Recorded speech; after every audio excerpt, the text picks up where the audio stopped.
following program was provided by an independent producer solely responsible for its content. The opinions expressed do not necessarily represent the views of this station, its staff, board of directors, or underwriters.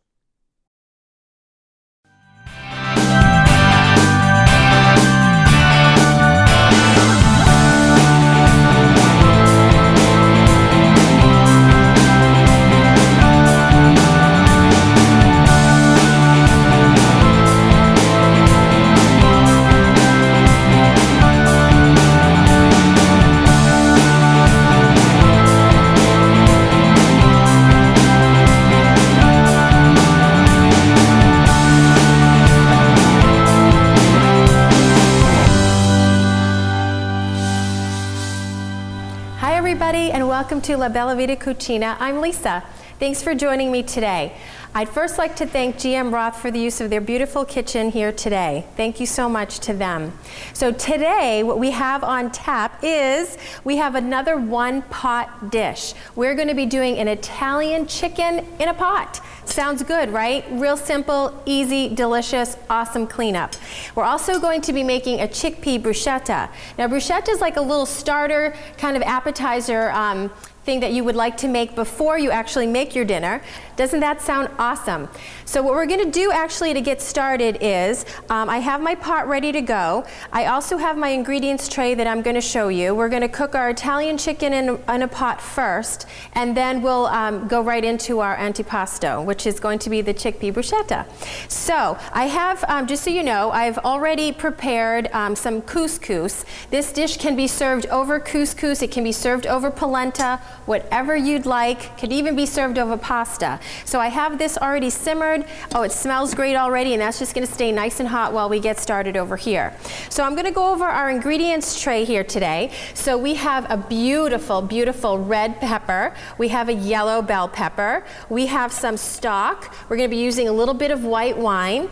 We have 1 can of small tomatoes. You can do diced tomatoes.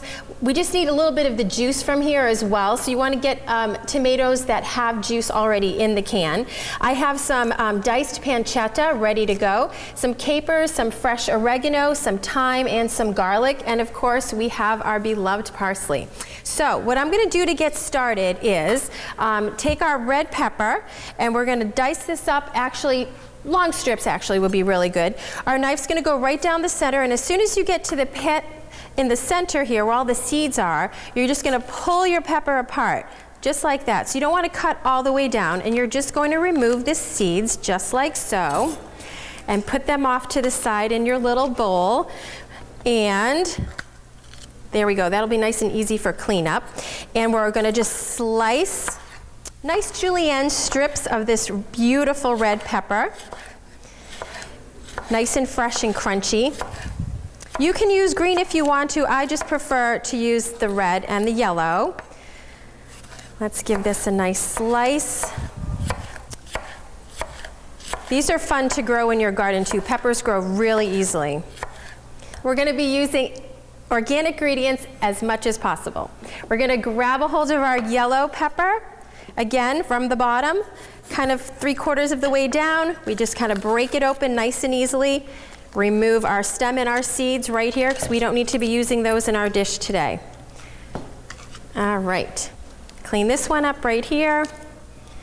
That way we have some of our prep work out of the way. And this dish really takes no time at all to make. And it is so full of flavor, you're going to flip. And actually, this dish is better if you let it sit overnight. So if you want to prepare it the day before, by all means, go for it. So nice thin strips of our beautiful peppers. Awesome. So now what we're going to do is season our chicken a little bit over here. Now I've purchased some drumsticks with the skin on, and I also have 2 large chicken breasts that I've kind of sliced up a little bit. The breasts are boneless, of course. You can use your chicken thighs if you'd like. You can use any parts of the chicken that you like. Eventually, when this boils down into your pot, it gets so tender, it just basically falls off the bone. So we'll just season that with a little salt and pepper. And we're going to get our stock pot ready to go.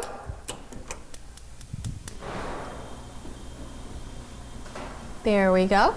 Now I'm going to put a little bit of extra virgin olive oil in the bottom, about 2 tablespoons. And just to make the dish a little bit more luxurious, I'm just going to add probably about a tablespoon of organic unsalted butter.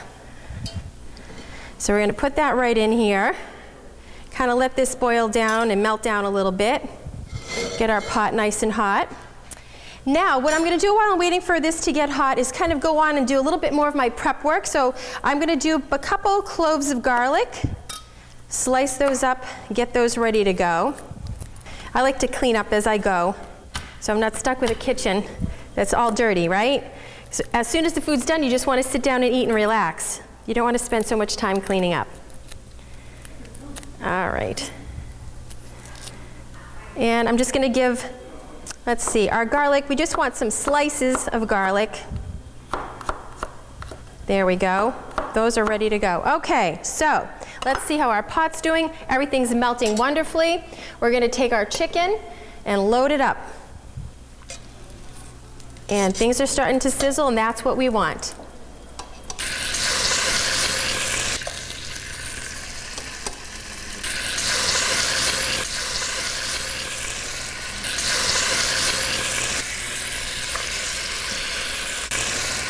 And we're going to just gently brown the chicken on all sides. It'll be cooked somewhat through, but not all the way through, because that cooking part will finish up after we put the chicken back in the pot. So, everybody's taking their turn in the pot today. All right.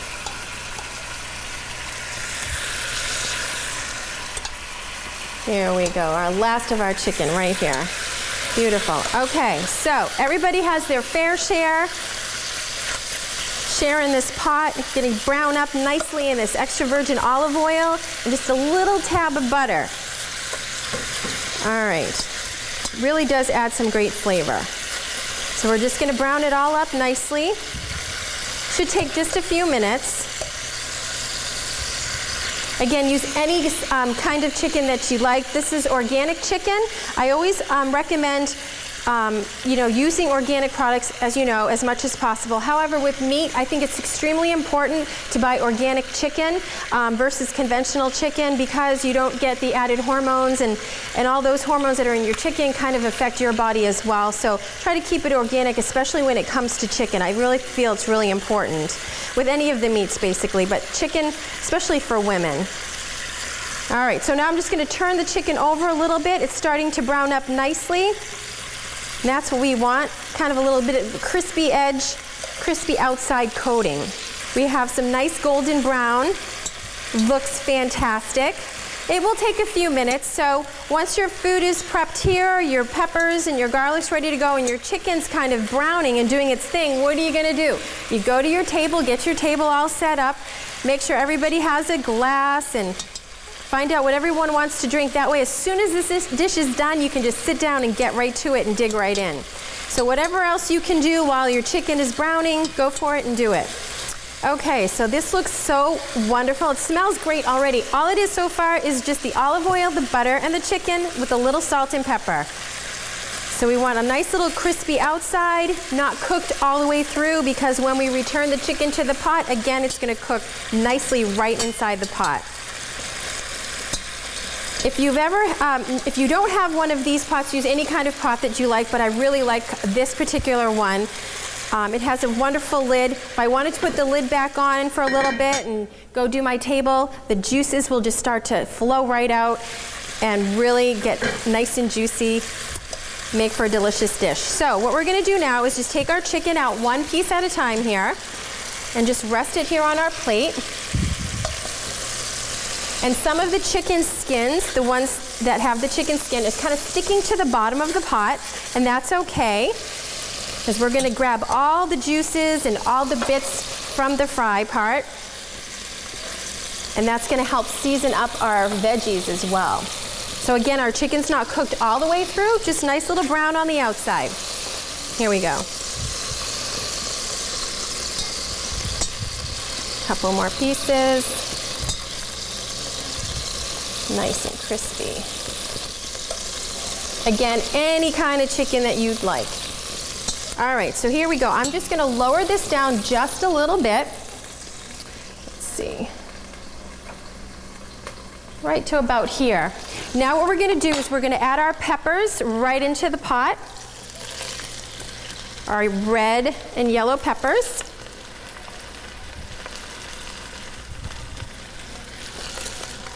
We are also going to add our garlic right on top of the peppers. So the peppers create a little bit of a bed for the garlic, so the garlic won't burn. So that looks wonderful. So far, so great. We're also going to take our pancetta right over here. You can also use prosciutto if you wanted to. I'm using the Italian bacon pancetta. And we're going to put the whole package in. This is about 4 ounces. Just make a little room here and start browning this up a little bit. You could also use bacon if you like bacon. Whatever you have on hand. Even turkey bacon would be a nice alternative. Okay, so this looks wonderful. We're just going to kind of cook everything down a little bit. Just take a few moments.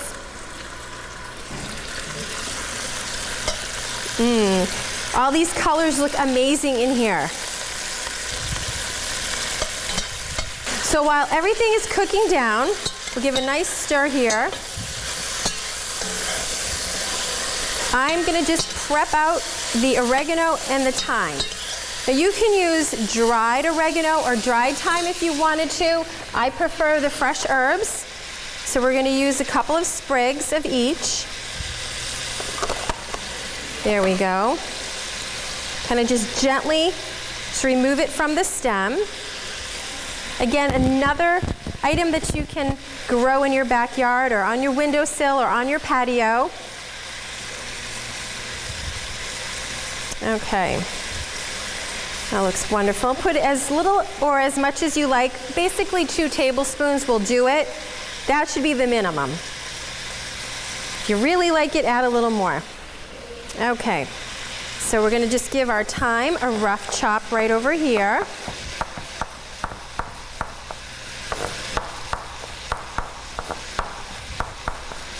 It's releasing amazing, amazing aroma here.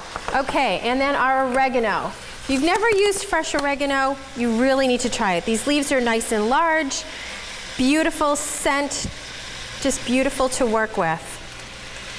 Peel some off. Again, about 2 tablespoons will do it. Let me give our little veggies here a little stir. Make sure our pancetta, everything's looking good in here. We have some browning going on. The peppers are starting to kind of wilt down a little bit, which is exactly what we want. Nice. And let's see, we'll put a little bit more oregano. A couple more sprigs right here. Again, another rough chop to our oregano to release the amazing flavors. And mix them all together. You might think it's a lot of herbs, but it adds amazing flavor, especially with the chicken.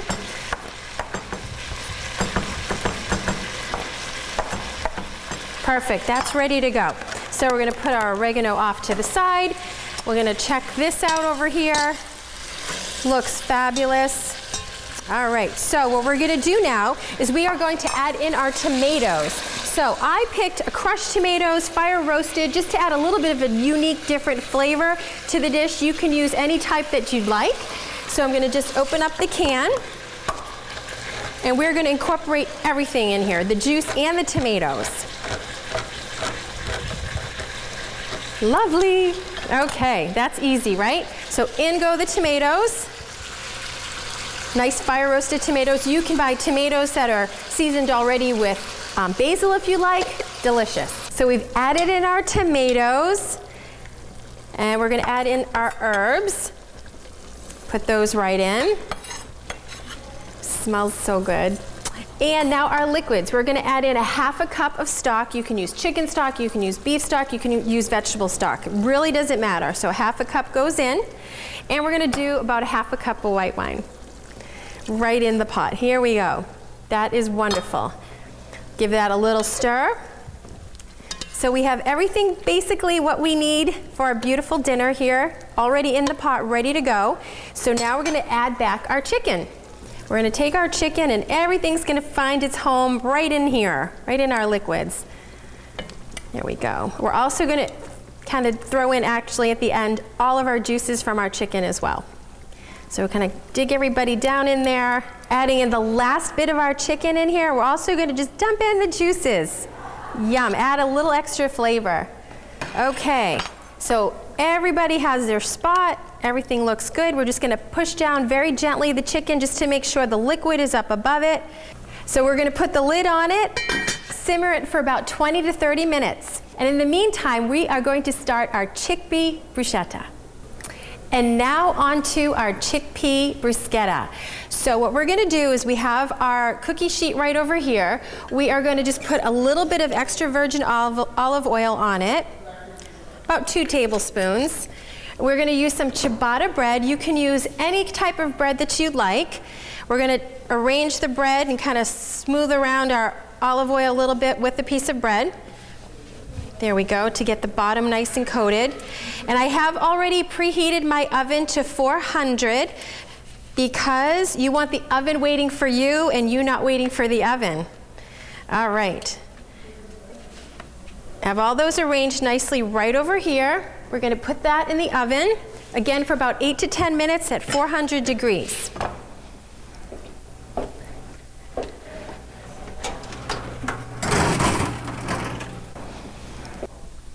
Okay, so that's perfect, ready to go. Now on to our ingredients tray. This dish is actually going to just take minimal ingredients. As usual, my favorite thing to do is just use really fresh ingredients, but not too much. We're going to do a can of chickpeas. We're going to be doing about 15 ounces of chickpeas. If you can use organic ones, absolutely go for it. Chickpeas and garbanzo beans are basically the same, so whatever you want to call them is fine. We're also going to be using some sun-dried tomatoes that are in some oil. We're going to be using a little bit of garlic. We're also going to be using some parsley and some lemon and lemon zest. Now I brought 2 lemons here today. So we have a lemon and we have what's called a Meyer lemon. I'm not sure if you know the difference, but I'm going to tell you. So I'm actually choosing to use the Meyer lemon in this recipe. It's a little bit more yellow, for example, than our regular lemon. It's also a little sweeter, a little less acidic. It's actually native to China, so it's basically a cross between like a mandarin orange and an orange. So we're going to be using this instead of this today. So we're going to use our bowl and get started here. Take our can of chickpeas. We are going to drain them and rinse them. And the chickpeas just have a really nice nutty, buttery flavor. So we're going to just take our strainer, put our garbanzo chickpeas right in here. Sometimes there's a few that get stuck to the bottom of the can, which there are. So I'm just going to kind of grab a spoon, kind of loosen those babies up just a little bit, put them right in my strainer. There we go. We want them all. Nobody gets left behind. And now we're just going to give a quick rinse to our garbanzos.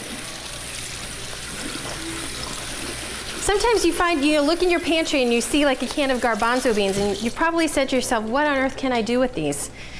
This is the ultimate dish. Okay, tap, tap, bring them right over into our bowl right over here. Perfect. Now we're going to add some sun-dried tomatoes. We're going to probably add about 2 tablespoons. I'm actually going to give them a nice rough chop. So we're going to grab those. And again, these are in oil, and I'm actually going to use some of the oil in the mixture.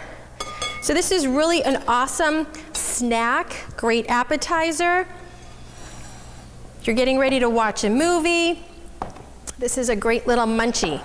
So we have our sun-dried tomatoes, which are so sweet, so fragrant, so delicious. So we're going to give them a nice chop.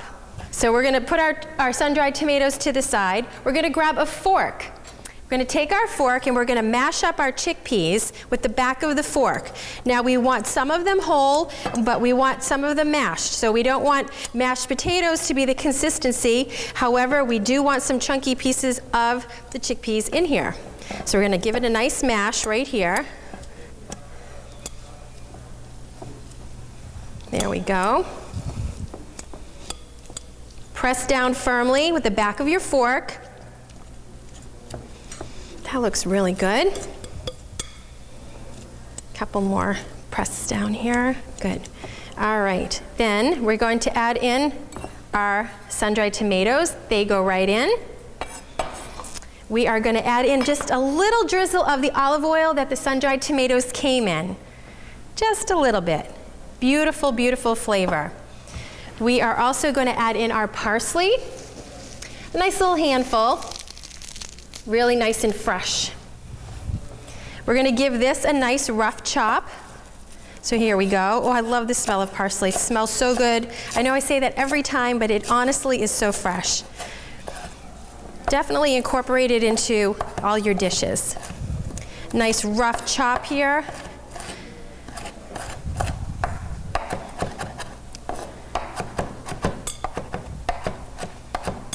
Okay, that goes in. Beautiful color, so far so easy, right?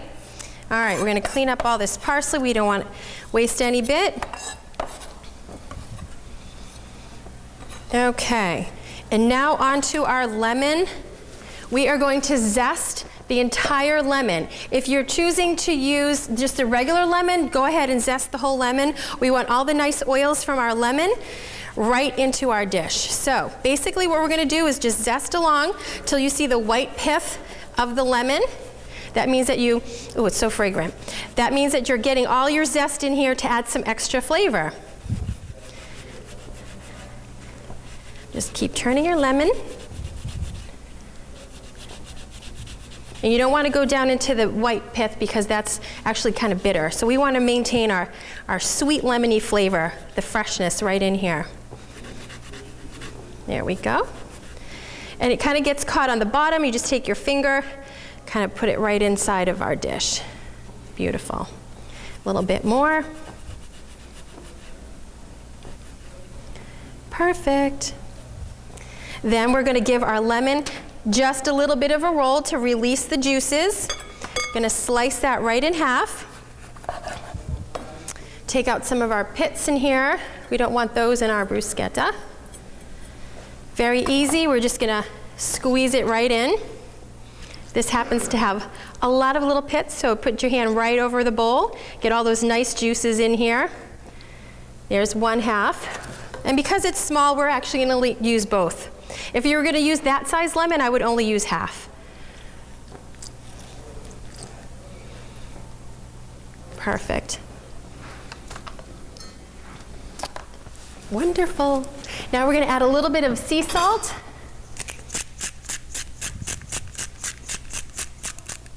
A little bit of cracked pepper.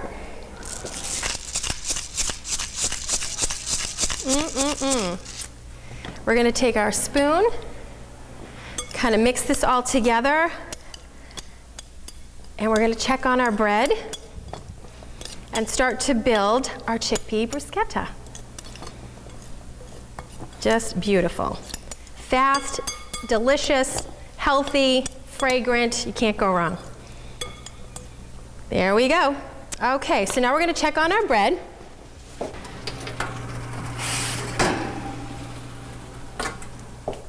Okay, so our bread is done. Wonderful. We are going to assemble our bruschetta. So you can actually do this in your oven. Like I said, bake it for about 8 to 10 minutes. So the bread is nice and crusty on the outside and nice and chewy on the inside. So I did this again in the oven. You can use your toaster oven, you can use a toaster, whatever you like to get your bread nice and crispy. So now we're going to just build right on here. Take our spoon and get a little bit of everything. There we go. That looks so good. I cannot wait to taste this. This is one of my all-time favorites. There we go. So rustic, really good rustic snack. You can just build it right over the bowl because if anything happens to spill over, it just goes back into your bowl for the next one. Oh, this is so fresh. This is one of those things too where you can't just eat one. I promise. So we're going to do 3 like this. The next three, whoop, we lost a few chickpeas, they go back in. The next three, I actually have already peeled some garlic, so we're just gently going to rub some garlic right on our toasted bread, just to add a little extra flavor.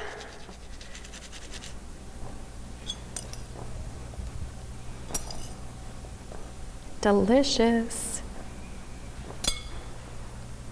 And here we go. And we'll do one more with our garlic.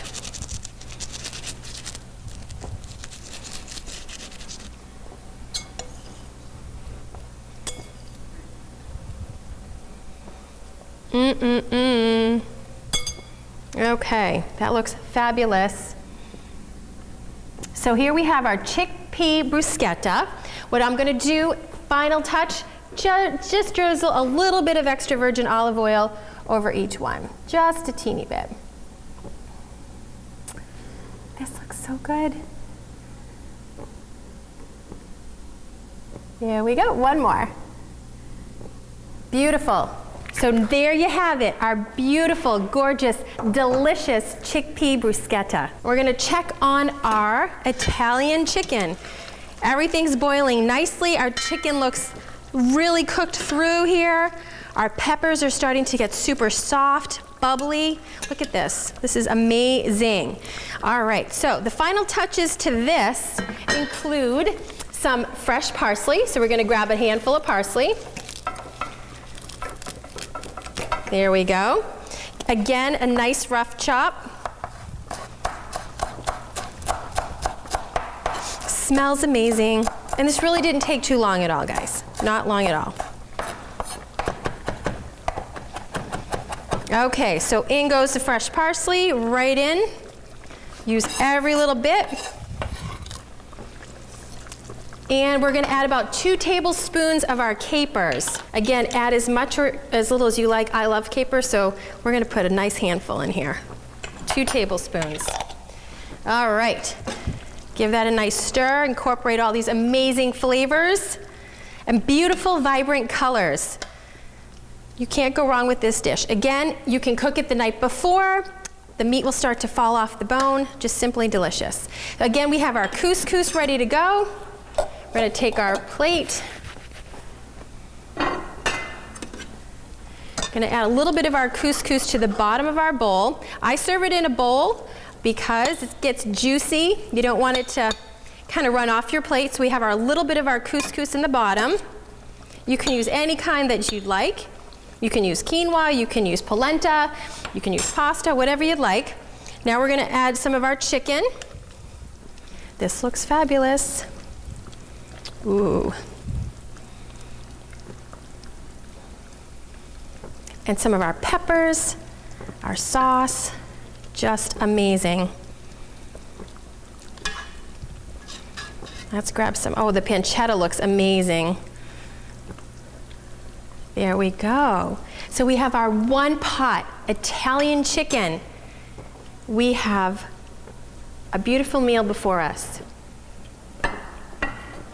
I hope you guys try these at home. I want to say thank you to GM Roth again. I want to thank you for joining me here today on La Bella Vita Cucina with me. Enjoy your food, enjoy your family. See you next time.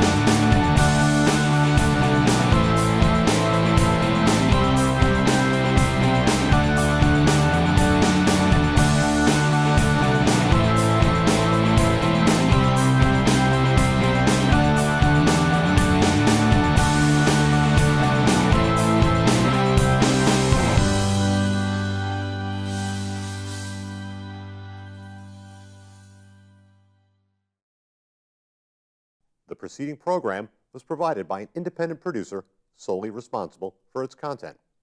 The opinions expressed do not necessarily represent the views of this station, its staff, board of directors, or underwriters.